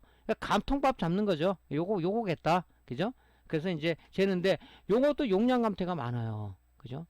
얘가 용량 감퇴가 되면 어떻게 되겠습니까? 그죠? 전압이 2차 측에 어떤 출력장에 널뛰겠죠? 그래서 우리가 이제 의심이 간다 그러면은 얘를 콘덴서는 우리가 이 실장 상태에서는 정확히 측정할 수가 없어요. 그죠? 얘를 탈거를 해서 요렇게 우리가 그 정정 용량 테스터기에다 재야 되겠죠. 자, 얘는 지금 보통 47 마이크로 50V짜리 많이 씁니다. 뭐 요거보다 적은 것도 쓰긴 하지만은 얘가 지금 적용되는 건 47 마이크로 써요. 그래서 여기 재보니까 그죠? 46.98이 나왔어요. 얘는 정상이라고 봐야 되겠죠. 새로 이제 산 것들은 좀 좋은 콘덴서들은 메이커가 좋은 콘덴서들은 용량 오버가 됩니다. 그죠? 근데 이런 것들은 뭐 무난하게 써도 관계는 없겠죠. 자, 전해 콘덴서는 우리가 네 개를 잘 봐야 돼요. 정전 용량, 그죠? 전기를 담을 수 있는 용량, 이 47 마이크로라는 것은 여기 전기를 담을 수 있는 용량을 얘기하는 거죠. 여기 지금 보면 우리가 50볼트라는 건 뭡니까? 내 압을 얘기하는 거예요. 콘덴서에 걸어줄 수 있는 최대 전압이다. 자, 47 마이크로 50볼트인데 이게 없다 그래서 47 마이크로 뭐 6.3볼트짜리 쓰시는 초보자도 있어요. 이게 터져버리겠죠. 그죠? 안 터지는 경우도 있을지는 모르겠어요. 하지만 제가 항상 얘기하는 게 뭡니까? 설계자의 의도를 우리가 존중하자. 그죠? 이 사람이 이거 썼을 때는 뭐 의미가 있을 거란 말이죠. 저도 이제 전자 설계를 해서 어떤 제품을 만들어내면은 뭐 여러분들한테 더 노하우를 얘기 드리겠지만 저는 전자 설계를 하는 사람이 아니기 때문에, 그죠? 50V 쓰면은 그 이유가 있기 때문에 썼을 거란 말이죠. 그죠? 그 내압 중요하다. 내열은 뭡니까? 보통 우리가 105도씨짜리를 많이 쓰는데 1부터 3맨들은 단가 낮춘다 85도짜리 쓰는 사람이 있어요. 그거 쓰시면 안 됩니다. 가격 차이 얼마 안 나거든요. 이 105도씨짜리 콘덴서에 사용 가능한 최대 주변 온도이죠. 105도씨까지 견딜 수가 있다. 자, 그래서 내열압이고, 이 전해 콘덴서 극성이 있다고 그랬죠. 플러스 마이너스. 그래서 항상 이 전해 콘덴서를 우리가 여기다가 솔더링 할 때는 반드시 우리가 정삽을 해야 된다. 플러스분 플러스 단자, 마이너스는 마이너스 단자에 연결해야지. 이거를 역삽을 하게 되면 콘덴서 터져버리겠죠. 예. 콘덴서 터지게 된다는 얘기는 다른 쪽에 데미지를 입을 수가 있다. 그렇기 때문에 항상 전해 콘덴서는 머릿속에 전해 콘덴서는 항상 정삽을 해야 된다. 제너라이는 회로에 항상 역방향으로 걸어야 된다. 이 얘기를 여러분들이 머릿속에 항상 각인이 돼서 우리가 할 때 수리할 때 바로 그냥 자기도 모르게 무의식 중에 그렇게 될 수 있게끔 여러분들이 자꾸 숙달을 시켜야 됩니다. 자, 이 VCC 콘덴서도 많이 좀 용량 감퇴가 되는 편이에요. 그래서 이제 SMP 수리할 때 2차 측에 콘덴서 용량 감퇴가 됐다 그러면 저는 이것까지 다 갈아버립니다. 그죠? 그게 뭡니까? 그죠? 정신건강에 좋은 거예요. 어떻게 보면. 뭐 콘덴서를 지금 뭐 SMPS 쪽에 뭐 이 로우 ESR 좋은 콘덴서 가격이 나는 걸 쓰면 되겠지만은 제조 원가 때문에 못 쓰고 있는 거죠. 그죠? 메이커에서. 그러다 보니까 이 전해 콘덴서는 3년 이상 되면 용량 감퇴는 기본적으로 먹고 들어간다. 그렇기 때문에 우리가 딱 봐서 연식을 봐서, 그죠? 우리 지금 그 TV 들어오면 뒤에 그 명판 있잖아요. 그죠? 스티커로 네임 플레이트를 보고 이게 몇 년식인가 보고 이렇게 감을 잡는 거지. 그죠? 이 달인이라는 사람들이 뭡니까? 딱 그런 걸 많은 경험을 가지고, 아, 이거는 어디 쪽에 불량이 있을 수가 있다. 앞으로 이게 어떤 불량이 예상된다. 그래서 그런 걸 다 교체를 하잖아요. 그게 이제 달인이겠죠. 그게 고수겠죠. 예. 그래서 여러분들이 그런 부분도 좀 우리가 수리할 때 감안해 줘야 된다. 그죠? 자, 칩저항. 요 뒤에 칩저항도 많이 써요. 칩저항도. 그죠? 칩저항도 우리가 이 나가는 경우도 많이 있어요. 그죠? 많이 있습니다. 자, 우리 칩저항은, 그죠? 요 우리 알아야 돼요. 요게 첫째 자리수, 둘째 자리수, 세 번째가 곱수죠. 그죠? 승수라고 얘기하죠. 그래서 얘는 5, 1, 2라 그러면, 그죠? 첫째 자리수가 5, 둘째 자리 1, 두 번째가 2니까 10의 2승이란 말이죠. 그럼 5, 1에다가 0을 두 개 붙여주면은 단위가 5ohm이니까 5100ohm이라고 있는 사람 없잖아요. 그죠? 1의 ohm은 1kg는 1000ohm이니까 얘가 5100이니까 앞에다 점을 찍으면은 세 자리 앞에 점을 찍으면 5kg가 되겠죠. 5kg. 그죠? 5kg. 여기 그죠? 5.1kg가 되겠네, 이게죠. 여기서 보면 이 재보니까, 그죠? 재보니까 5kg가 나왔어요. 이게 정상이죠. 예. 그래서 요것도 칩저항도 의외로 많이 소손되는 소자 중에 하나예요. 그죠? 자, 그래서 요렇게 저항 모드에서 요런 것도 의심이 가면 주위에 칩 콘덴서도 칩 저항도 많이 재봐야 된다. 자, 그래서 여러분들이 이제 요렇게 이게 세 자리 숫자 있고 네 자리 숫자가 있을 수도 있어요. 그죠? 그럼 요런 같은 건 2701이다. 2701은 뭡니까? 첫째 자리수, 둘째, 셋째, 네 번째가 곱수잖아요. 그죠? 그러니까 270에 10의 1승이니까 이제 0이 하나 붙겠죠. 그러면 1kg은 1000ohm이니까, 그죠? 여기 세 자리 앞에 점을 찍으면 뭐 2.7kg가 되겠죠. 바로바로 읽어야 돼. 2.7kg. 이 0ohm인데 0ohm은 뭐냐? 이 점퍼 역할 해주는 거죠. 일종의 어떤 휴지 역할 해준다? 뭐 점퍼다? 이런 역할을 하기 위해서 0ohm짜리를 많이 씁니다. 이런 걸 빨리빨리 읽을 수 있어야 돼요. 그죠? 첫째 자리도 둘째 배수니까, 그죠? 이 단위는 ohm이다. 요걸 킬로옴이나 메가옴으로 고치면 되겠죠. 요렇게 해서 여러분들이 빨리빨리 읽어야 돼요. 105다 하면 어떻게 되겠어요? 10에다가 0이 지금 5개 붙는 거잖아요. 그러면 1메가옴이 되겠죠. 이는. 그죠? 자, 이런 식으로 여러분들이 칩장도 빨리 읽는 연습을 좀 드려야 됩니다. 자, 이제 양부 측정을 다 해도 이상이 없었어요. 그러면 이제 전원을 인가해가지고 측정을 해봐야 되겠죠. 제일 중요한 게 뭡니까? 파워 스위치는 드레인 파형이 정상적으로 나오는지를 봐야 돼요. 여기서 지금 뭡니까? 1번이 드레인 파형이죠. 드레인 단자죠. 그죠? 드레인 단자입니다. 여기 지금 이 전압을 체크를 해봐야 됩니다. 이 전압을. 그죠? VC 전압을. 이 지금 뭡니까? 이 파워 스위치는, 그죠?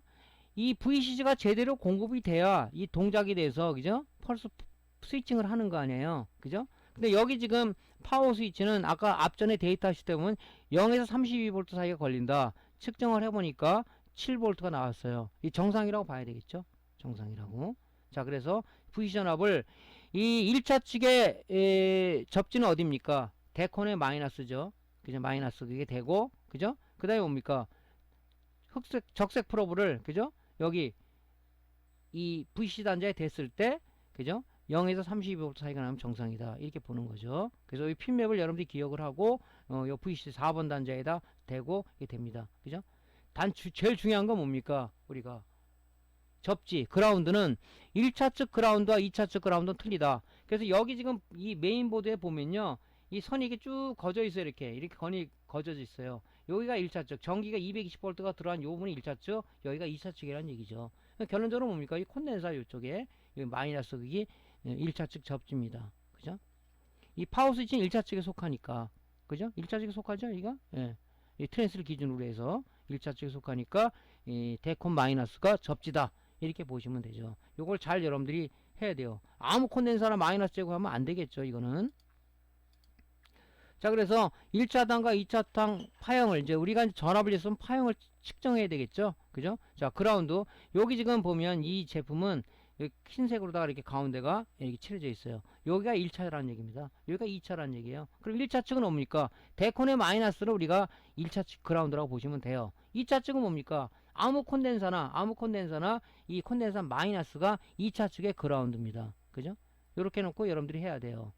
그래서 우리가 이제 파형 측정할 때는 여기다가 프로브의 그라운드를 여기다 찍고 이렇게 하는데 이 쇼트날 가능성이 있어요. 그래서 우리가 파형 측정할 때는 리드선을 이렇게 여기다 콘덴서 마이너스에다 하나 선을 납땜을 해주고 2차 측에 리드를 하나 납땜을 해서 이 리드선에다가 프로브 그라운드 아가 클립을 물리는 거죠. 그게 작업하기 편합니다. 그죠? 이거 하나 측정할 때는 잘못하면 두 손을 쓰게 되기 때문에 쇼트날 가능성이 있어요. 그런 경우를 많이 경험을 아마 이 강의 들어보신 분들은 있었을 것 같아요. 그래서 항상 저는 측정할 때는 이 리드선을 갖다 하나 뺍니다. 그래서 여기다가 이 전선에 리드를 피복을 벗겨서 여기다가 프로브의 아거 클립을 그라운드 아거 클립을 여기다 물리고 우리가 측정을 하죠. 그래서 여러분들이 작업할 때는 항상 이런 식으로 작업을 좀 해주세요. 그리고 이제 결합할 땐 떼어버려야 되겠죠. 이걸 뭐 해가지고 하는 게 아니라. 예. 그래서 1차 측, 2차 측 그라운드는 틀리다. 항상 우리 제너다이오드는 회로의 역방향이라는 그렇게 외우듯이 그라운드 틀리다는 것을 이제 입문하시는 분들을 잘 기억을 해야 되겠습니다. 자, 그 다음에 이제 우리가 VCC가 제대로 들어가면, 그죠? 파워 스위치라든가 PWM VCC가 들어가면 바로 펄스 발진을 한다고 그랬죠. 얘는 펄스 발진 스위칭을 같이 하는 이 통합된 디바이스라고 그랬죠. 그러면 뭡니까? 이 드레인 파형을 한번 찍어봐야 된단 말이죠. 그죠? 그래서 이제 여러분들이 이제 오시로스코프를 탁상용 오시로스코프를 또 멋진 걸 또 우리 카페 보니까 공식 카페 구입하신 분이 있더라고요. 예, 아무튼 대단한 열정을 가지고 계신 분들이 많더라고요. 자, 항상 얘기지만 오시로스코프를 사는데 의료는 안 되겠죠. 구슬이 서말이라도 꿰어 보배니까 항상 여러분들이 고장난 거 정상적인 제품을 가지고 그 오시로스코프 찍어봐야 여러분들의 그런 빅데이터가 머릿속에 쌓이는 거죠. 예, 그래서 자, 파형을 측정을 해보는 거죠, 이제. 그죠? 자, 그라운드 여기 그라운드 선 하나 뽑았죠. 여기다 아웃클립 물린 거예요. 이 프로브에 아웃클립 물렸습니다. 그리고 여기 지금 요 1번 단자가 그죠? 드레인이죠. 찍었을 때 파형이 왜곡됨 없이 정상적으로 나오고 있습니다. 얘는 뭡니까? 펄스 발진 스위칭에 대해서 이 파형이 어디로 들어가는 겁니까? DC를 AC화로 변환시켰죠. 파워 스위치에서. 이게 이제 뭐 트랜스 1차 쪽으로 들어가서 이제 뭡니까? 상호 인덕턴스 2차 쪽 유도 기전력을 발생시키는 이런 용도를 쓰기 위해서 이 지금 AC 형태의 신호가 어디로 들어가냐? 바로 드레인하고 드레인은 어디에 연결되어 있다고 그랬죠? 고주파 트랜스 1차처가 연결되어 있다고 그랬죠? 그쪽으로 보내주는 신호입니다. 이게 이해되시죠? 예. 그래서 우리가 이제 이 프로브를 할 때는 보통 1X에다가 프로브 배율을 1X 재면 안 되겠죠. 왜냐면 얘가 300V가 넘기 때문에. 그래서 프로브의 그 전환 스위치를 10X로 놓고 여기 오시로스코프에도 이걸 10X로 맞춘 다음에 해야 돼. 그러면 뭐 이게 1X라도 고장나냐? 고장날 파형이 나타나지는 않겠죠. 넘어가니까, 범위를 넘어가니까, 레인지를. 그러니까 뭐 고장나는 게 아니냐? 고장은 안 나요. 근데 이걸 10X로 놔야 배율이, 그죠? 10X로 놨을 때 얘가, 그죠? 1V면 100V가 되겠고 1V는 10V가 되겠고 10X로 놓으면 100V가 되겠죠. 한 칸이. 그래서 이렇게 파형을 한눈에 볼 수가 있습니다. 그죠? 요거까지 여러분들이 드레인 파형까지 측정을 해봐야 돼요. 항상 하는 얘기지만 2차 측에 전압이 제대로 나온다, 이 측정할 필요가 없잖아요. 2차 측의 전압이 널팅되든가 안 나온다고 했더니 수리하기 위해서 이런 측정을 재는 거지. 지금 우리가 뭡니까? 그죠? 수리를 배우는 단계잖아요. 그래서 2차 측의 전압이 제대로 나온다 그러면 이런 측정을 할 필요가 없는 거예요. 그래서 항상 수리할 때 2차트 한번 더 찍어봐라. 지금 스탠바이로 공부하는 거지 않습니까? 5V를 찍어봤더니 널띵 없이 굉장히 5V가 정상에 나오고 있어요. 점검할 필요가 없는 거죠. 왜? 그죠? EMI 필터를 거쳐서 1차 정류를 거쳐서 스위칭을 거쳐서 2차 정류를 거쳐서 피드백을 거쳐서 2차 측 출력이 되는 거니까 2차 측 출력이 제대로 나온다 그러면은, 그죠? 볼 필요도 없는 거예요. 딱 쳤더니 2차 측에 1V, 2V, 5V, 뭐 8V 막 널뛰더라. 그럴 때는 뭐가 문제가 있으니까 지금 같은 단계를 거쳐야 되는 거고, 또 뭐 전압이 아예 안 나온다, 0V가 나온다 그러면 이쪽에 회로가 문제가 있는 거니까 우리 역으로 다 뒤져 나가야 되겠죠. 그죠? 2차 측의 전압이 제대로 나오고 있으면은 우리가 측정할 필요가 없다 하는 것을 머리에 염두에 둬야 된다, 그런 얘기겠죠. 자, 오늘 강의는 여기까지 하고요. 이제 2차 정류 스위칭을 통해서 우리가 트랜스 1차 측에 걸어주게 되면 AC 형태를 스위칭해서 줬기 때문에 이제 트랜스 소자는 상호 인덕선수를 이용한 거다. 그래서 2차 측에 유도기질이 발생되면은 맥류 형태, 즉 AC 형태이기 때문에 우리가 반도체 소자를 쓸 수 없기 때문에 쇼트기 다이오드와 LC 필터를 통해서 우리가 어떻게 해줘야 되냐? 이게 필터링을 해줘야 된다. 정류를 해줘야 된다. 이 단계는 우리가 다음 시간에 강의를 이어가도록 하겠습니다. 자, 오늘도 강의가 도움되셨으면 변함없이 구독, 클릭, 좋아요 좀 눌러주시고요. 다음 시간에 다시 뵙겠습니다. 감사합니다.